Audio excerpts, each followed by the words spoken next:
ever noticed that when rebellion begins to ferment within a person's heart, and yes, I use that word ferment because it's not a good thing. When rebellion begins to ferment within a person's heart, something happens and they go past the line. They cross over the line of decency. They bypass any hope of reconciliation.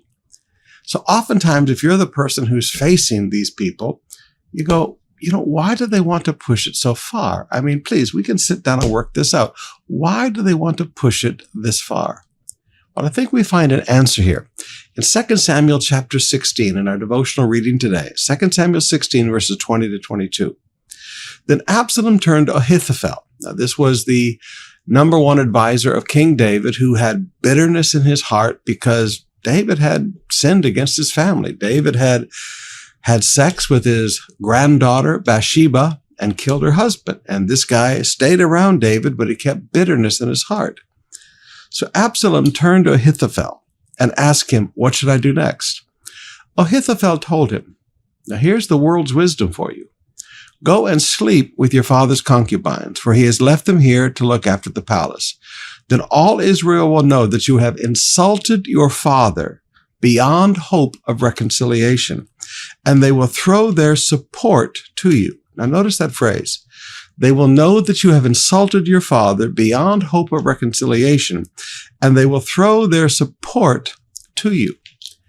Rebels cross the line of decency. Rebels pass the line of any hope of reconciliation for a purpose.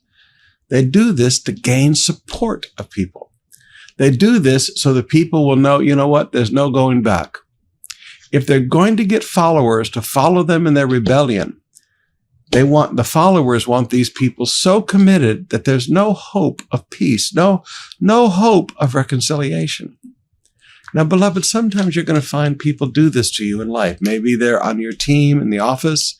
Maybe they're in a church. Maybe it's political things happening within your community, within your city. But whenever rebellion begins to move forward, you're always going to find the leaders of the rebellion pushing the lines of decency, going so far with their insults and their lies because they want people to throw their support for them. Now, none of this looks nice, but it's a little piece of wisdom that will help you at some point in the future.